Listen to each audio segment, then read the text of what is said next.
तो फ्रेंड्स तो चलिए लूसेंट की हम लोग की जो ये लेक्चर नंबर 11 है जिसमें हम लोग पढ़ रहे हैं, पिछले कक्षा में पढ़ भी चुके हैं इतिहास जानने के स्रोत के बारे में। जिसमें इतिहास जानने के स्रोत हम लोग का 4 प्रकार का होता है, जिसमें हम लोग धर्म ग्रंथ को खत्म कर चुके हैं। उसके बाद दूसरा ऐतिहासिक ग्रंथ को भी खत्म कर चुके हैं, जिसमें हम लोग तीसरा जो इतिहास जानने के स्रोत है वो विदेशी यात्रियों का विवरण या विदेशी यात्रियों की जानकारी के बारे में है, जिसमें हम लोग 4 प्रकार के विदेशी यात्रियों के बारे में अध्ययन किया है।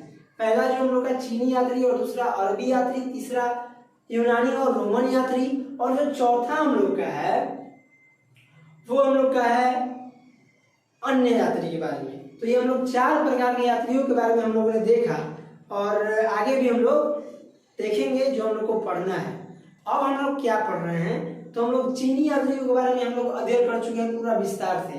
अरबी यात्रियों के बारे में भी विस्तार से अध्ययन कर चुके हैं। तीसरा नंबर पे हम लोग जो अन्य यात्री के बारे में हम लोग को अध्ययन करना था वो भी विस्तार से पढ़ चुके हैं।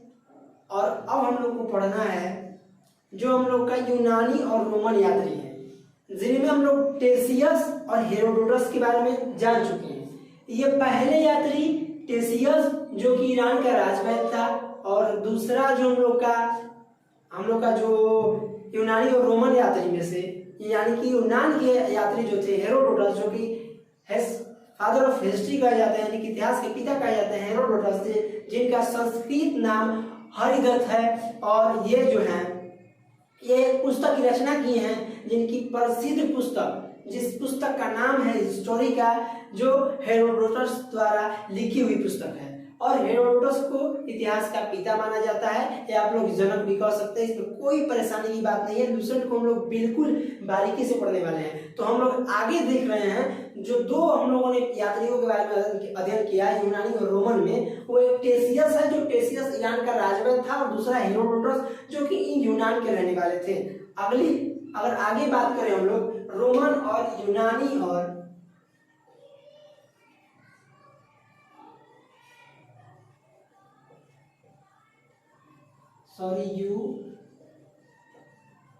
यूनानी और रोमन यात्री के बारे में। यूनानी और रोमन यात्री के बारे में हम लोगों ने तो 2 पढ़ ही लिया, टेसियस और हेरोडोटस। तीसरा हम लोग देखेंगे सिकंदर भी एक यात्री था जो कि भारत की यात्रा किया, और सिकंदर के साथ 3 आए थे यात्री, जिनका हम लोग नाम बहुत ही बारीकी से देखेंगे। पहला हम लोग जो टेसियस, पहला जो हम लोग का यात्री था यूनानी और रोमन यात्री में, वो टेसियस था, और दूसरा जो था वो हेरोडोटस था। लेकिन तीसरे नंबर पर अगर हम बात करें तो तीसरे नंबर पर सिकंदर है। और सिकंदर जब भारत की यात्रा करने आया तो उसके साथ 3 लोग आए। कौन कौन? निर्याकस, पहला जो है निर्याकस, दूसरा कौन थे तो ये आने क्रिस्टस, और इन्हीं में तीसरा जो था वो आस्ट्रियोबुलस, यानी कि सिकंदर जब भारत की यात्रा किया तो इसके साथ 3 लोग आए थे। कौन कौन? निर्याकस, दूसरा कौन?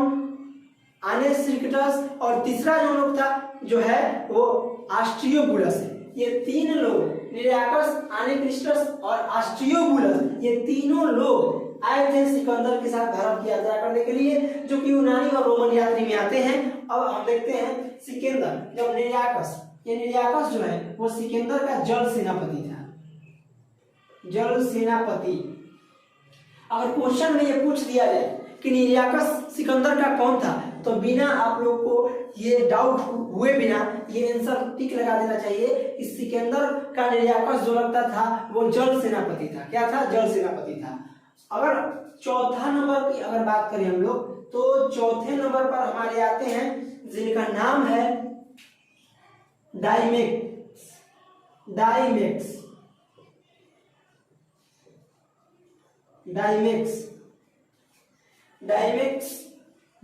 जो है वो हमारे आते हैं, सॉरी डाइमेकस।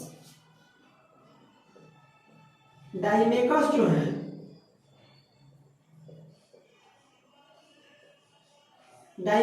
है वो हमारे यूनानी और रोमन यात्री में चौथे नंबर पे जो है डाइमेकस है।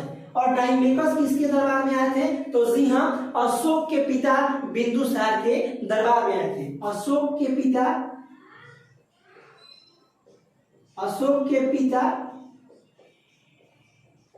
बिंदुसार के दरबार में आए थे। अशोक के पिता बिंदुसार के दरबार में कौन आया था?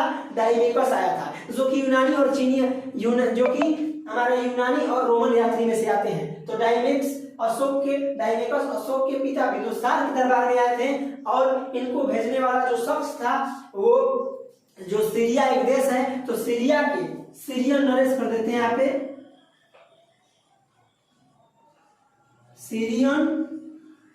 सीरियन नरेश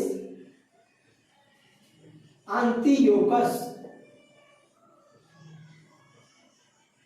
अब आप लोग पूछिएगा कि डाइमेकस अब अशोक के पिता बिंदुसार के दरबार में आया। किसके दरबार में? तो अशोक के पिता बिंदुसार के दरबार में आया। कौन आया? डाइमेकस आया। डाइमेकस आया दरबार में किसके? अशोक के पिता बिंदुसार के दरबार में। और इसको भेजने वाला जो शख्स था, अब देखिए ये यात्रा करने के लिए आया था, तो इसे कोई भेजा था। तो इस यहाँ पर भेजा था, कौन भेजा था? तो सीरिया एक देश है, तो सीरिया के सीरियन नरेश अंतियोकस ने भेजा था। अंतियोकस का डाइमेकस कौन था? तो डाइमेकस अंतियोकस का राजदूत था। कौन था? राजदूत था, ये राजदूत था। अंतियोकस का डाइमेकस कौन था? तो राजदूत था।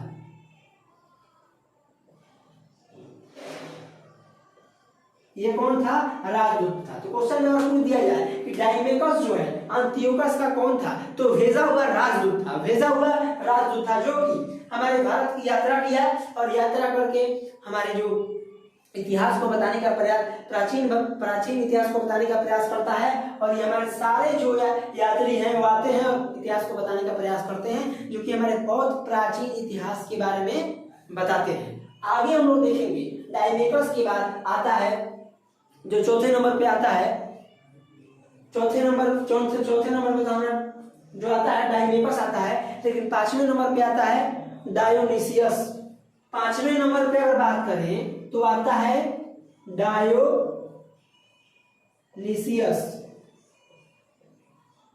कितने नंबर? 5वें नंबर का जो हम लोग का यात्री है यूनानी और रोमन यात्री डायोनिसियस। और डायोनिसियस भी देखिए, जब अशोक के पिता बिंदुसार के दरबार में डाइमेकस यात्रा करने के लिए आया, तो अब देखिए, अब अशोक भी बोल रहा है कि मेरे पिता के दरबार में तो कोई यात्रा करते हुए मेरे पिता के दरबार में आया, लेकिन मेरे दरबार में कोई नहीं आया। तो ये भी चुप नहीं बैठा।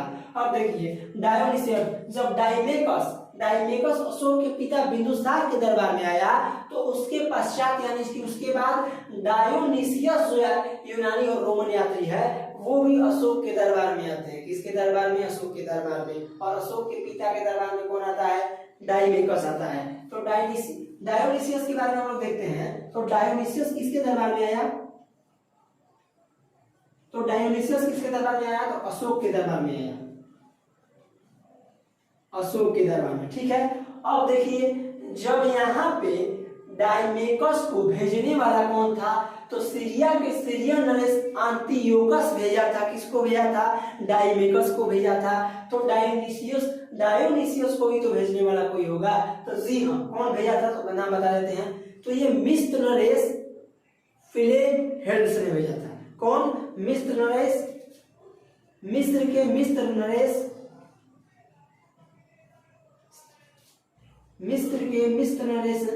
जिनका नाम है मिस्र नरेश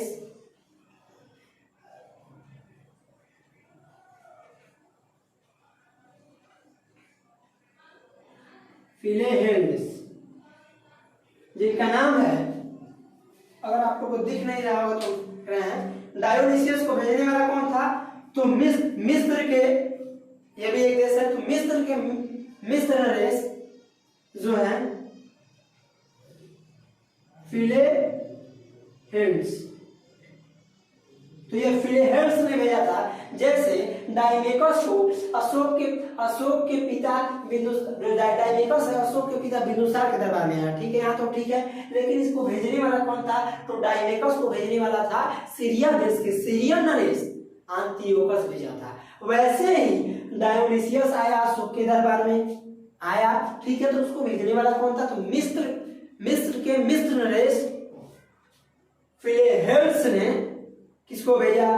तो डायोनिसियस को भेजा। तो देखिए इस कक्षा में आप लोगों को सारा हम लोग यहाँ पर याद करने वाले हैं, एक एक पॉइंट को देखेंगे और एक एक पॉइंट को याद करेंगे। तो देखिए अगर हम बात करें कि डायोनिसियस मिस्र नरेश मतलब इनमें क्या संबंध है, तो ये मिस्र नरेश जो था, मिस्र नरेश का फिलेहेल्स जो था वो डायोनिसियस को भेजा था यात्रा करने के लिए, जाओ भारत की यात्रा करो और यात्रा करके कुछ इतिहास बताने का प्रयास करना। तो ये सब हमारे यात्री जो हैं वो प्राचीन भारतीय इतिहास को बताने का प्रयास करते हैं। तो डायोनिसियस किसके दरबार में आया? तो दरबार में आया अशोक के, और इसको भेजा कौन? तो मिस्र नरेश फिलेहेल्स ने भेजा था। ठीक है, जैसे सीरिया के सीरियन नरेश एंटियोकस ने डायमेकस को भेजा था वैसे ही। तो अब बताइए कि मिस्र फिलेहेल्स डायोनिसियस का कौन था? तो राजदूत था। जो डायोनिसियस है वो फिलेहेल्स का कौन था? राजदूत था। तो देखिए जो डायोनिसियस है वो फिलेहेल्स का राजदूत था, और जो डायमेकस है वो किसका राजदूत था? तो सीरिया के सीरियन नरेश एंटियोकस का राजदूत था, और फिलेहेल्स का राजदूत कौन था? तो डायोनिसियस हो जाएगा। ठीक है, तो अगर हम आगे बात करें 6 नंबर पे कौन हमारे यूनानी और रोमन यात्री में आते हैं, तो 6 नंबर पे हमारा आता है टॉलमी। कौन है? टॉलमी। जो टॉलमी जी हैं वो भी यात्रा की है, जो टॉलमी जी हैं वो भी यात्रा की है भारत की। तो टॉलमी ने किसके बारे में बताया? तो टॉलमी ने भारत के भूगोल के बारे में बताया। सीधी सी बात है, इनमें कोई खास बात नहीं है, भारत के भूगोल के बारे में बताया टॉलमी ने, जो कि यूनानी और रोमन यात्री में आते हैं। आप लोग इसको नोट डाउन कर लीजिएगा कि ये भारत के भूगोल को बताया।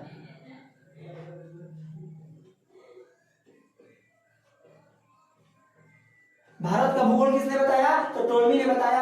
7वें नंबर पे जो यूनानी और रोमन यात्री में आते हैं जिनका नाम है प्लिनी। प्लिनी जो है वो हमारे 7वें नंबर पे आते हैं, और मतलब 7वें नंबर के जो हमारे यात्री हैं तो प्लिनी है। प्लिनी ने बताया जैसे प्राकृतिक चीजों के बारे में बताया, जैसे पेड़ पौधे, तो पेड़ पौधे जैसे इन चीजों के बारे में, यानी कि नेचुरल चीजों के बारे में बताया हमारा प्लिनी ने। तो इनकी एक बुक भी आई, जो एक पुस्तक की रचना करते हैं प्लिनी, जिस पुस्तक का नाम है नेचुरल हिस्ट्री।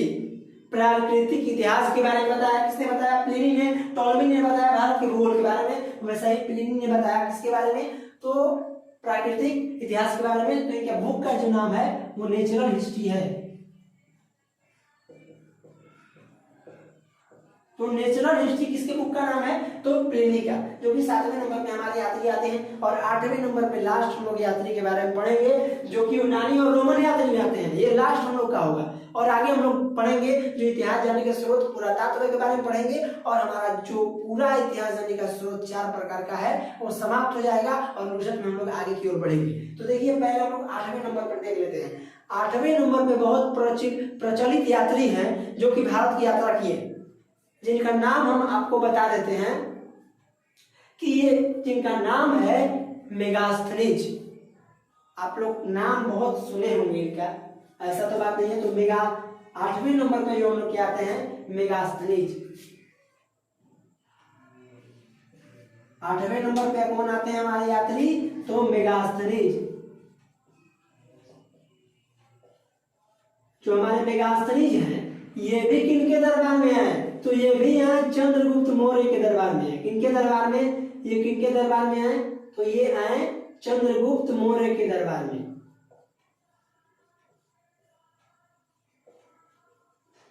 चंद्रगुप्त मौर्य के दरबार में आया। कौन आया भाई? तो ये मेगास्थनीज, जो कि यूनानी और रोमन यात्री में आते हैं, चंद्रगुप्त के दरबार में है। कौन? तो हमारे ये मेगास्थनीज, चंद्रगुप्त मौर्य के दरबार में। अब इनकी एक प्रचलित बुक है जो कि आप लोगों को दूर दूर से भी याद होगा, बारीकी बारीकी से पढ़िए, जिनका नाम है इंडिका पुस्तक। इंडिका पुस्तक के बार बार ये क्वेश्चन पूछा जाता है, हाइलाइटेड क्वेश्चन है कि इंडिका पुस्तक के लेखक कौन है, तो ये मेगास्थनीज। तो ये इंडिका पुस्तक, इंडिका पुस्तक किसकी रचित हुई, किसने इसकी रचना की, तो इंडिका पुस्तक का जो रचना किए हैं उनका नाम है मेगास्थनीज, जो कि हमारे भारत की यात्रा की है। किनके दरबार में आए थे, चंद्रगुप्त मौर्य के दरबार में आए थे। ठीक है, यहाँ तक आप लोगों को कोई दिक्कत परेशानी नहीं हुई होगी। अब देखिए, जब यहाँ पर डाइमेकस किसका राजदूत था, अंतियोकस का, डायोनिसियस किसका राजदूत था, तो फिलेहेड्स का राजदूत था। अब देखिए हम लोग ये भी देखेंगे मेगास्थनीज किसका राजदूत था। मेगास्थनीज सेल्यूकस निकेटर का राजदूत था।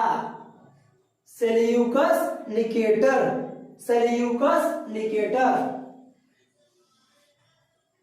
यहां पर देख सकते हैं सेल्यूकस निकेटर।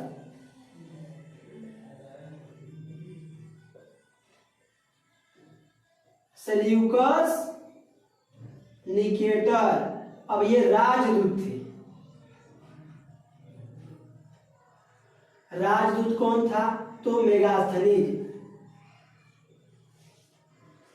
मेगास्थनीज भी राजदूत थे। किसके राजदूत थे, तो ये सेल्यूकस निकेटर के राजदूत थे।